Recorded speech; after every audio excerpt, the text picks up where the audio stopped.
السلام علیکم ناظرین، امید ہے کہ آپ خیر و عافیت سے ہوں گے، ایمان و سلامتی کے ساتھ ہوں گے۔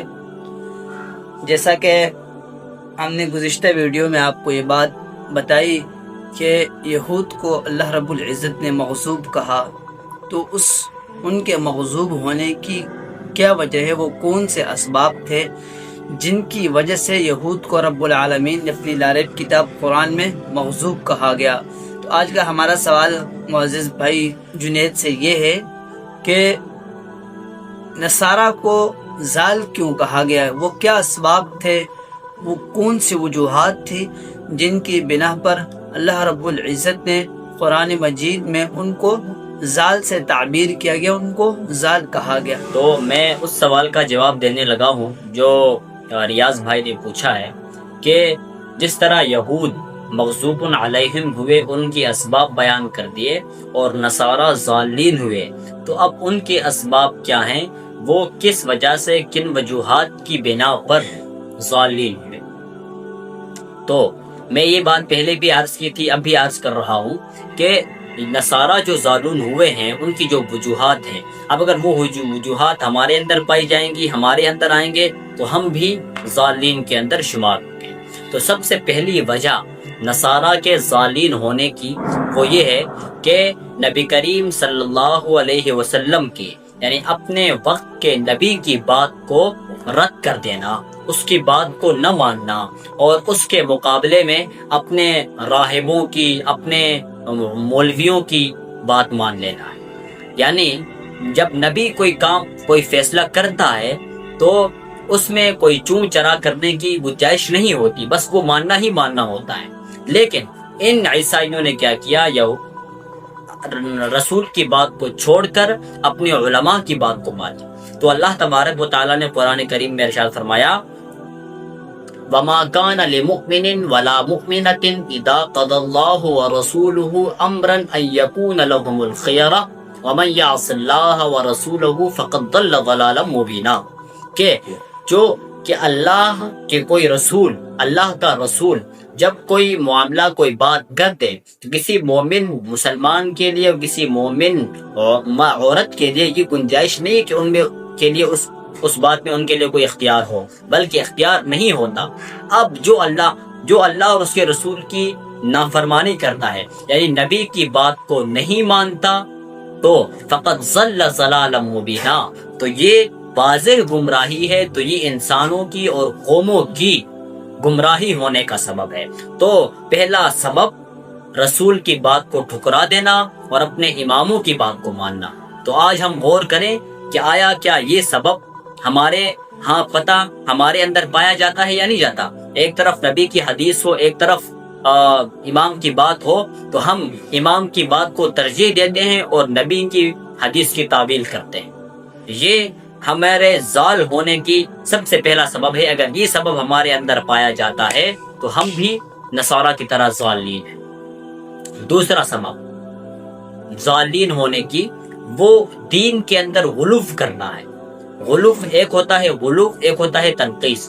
غلو یہ ہے کہ کوئی آدمی میٹرک پاس ہے، آپ اس کو ایم اے پاس کہیں تو یہ غلو ہے، اور تنقیص یہ ہے کہ کوئی آدمی ایم اے پاس ہے، اس کو آپ میٹرک پاس کریں تو یہ تنقیص ہو گئی اس کی۔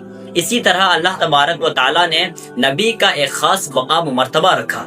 اب اگر ہم نبی کو اس مقام و مرتبے سے بڑھا دیں گے تو گویا کہ یہ غلو ہے، اور اگر نبی کو اس مرتبے سے گھٹا دیں گے تو یہ تنقیص ہے۔ تو ہمیں تنقیص بھی نہیں کرنی، افراط بھی نہیں کرنی، تفریط بھی نہیں کرنی، بلکہ ان کے بین ان کے درمیان میں چلنا ہے۔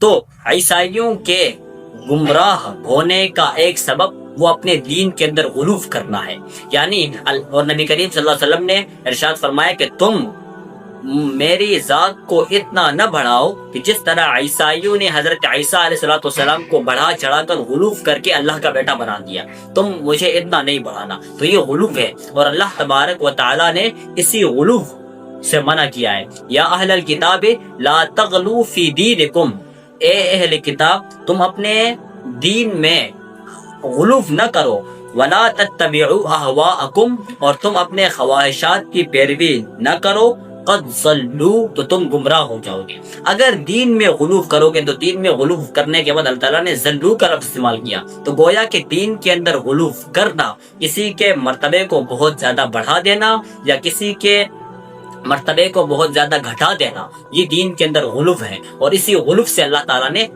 منع فرمایا۔ اور جو آدمی اس طرح کرتا ہے وہ ضال ہو جاتا ہے، یہ ضلالت کا ایک سبب ہے۔ اور تیسرا سبب ضلالت کا یہ ہے، وہ دین کے اندر نئی نئی چیزیں ایجاد کرنا، بدعتیں ایجاد کرنا۔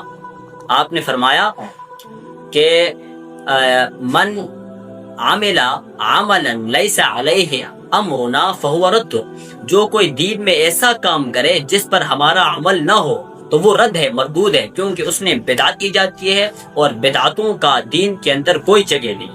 نبی کریم صلی اللہ علیہ وسلم نے اپنے خطبے میں ارشاد فرمایا کہ بدعت ایجاد کرنا دین کے اندر یہ بھی ضلالت کا ایک سبب ہے۔ ضلالت ہم روز خطبے میں امام صاحب کو یہ کہتے ہوئے سنتے ہیں، فإن خیر الحدیث کتاب اللہ وخیر الہدی ہدی محمد صلی اللہ علیہ وسلم وشر الامور محدثاتها فکل بدعت ضلالہ۔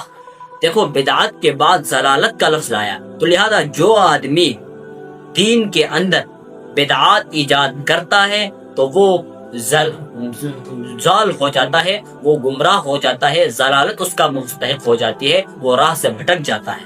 تو ایک نصارہ کی ایک خرابی یہ تھی کہ وہ رسول کی بات کو ٹھکراتے تھے، اپنے علماء کی بات کو مقدم رکھتے تھے۔ نمبر 2، وہ دین کے اندر غلو کرتے تھے، لوگوں کو ان کے مقام و مرتبے سے بڑھا چڑھا کر پیش کرتے تھے۔ اور تیسرا سبب بدعات ایجاد کرتے تھے، اور انہوں نے رہبانیت اپنے اوپر گھڑ لی، حالانکہ اس چیز کا حکم اللہ تبارک و تعالیٰ نے نہیں دیا تھا۔ اور نبی کریم صلی اللہ علیہ وسلم نے اپنی حدیث میں فرمایا کہ جو آدمی بدعات ایجاد کرتا ہے وہ ضلالت ہے، گمراہی ہے۔ تو ان چیزوں سے ہمیں بھی بچنے کی ضرورت ہے۔ اگر ہم یہ چیزیں ہم بھی اختیار کریں گے تو ہم بھی ضال ہوں گے، اگر یہودیوں والے کام ہم کریں گے تو ہم بھی مغضوب علیہم ہوں گے۔ تو اللہ تعالی ہم سب کو ان چیزوں سے بچنے کی توفیق عطا فرمائے۔ وآخر دعوانا ان الحمد للہ رب العالمین۔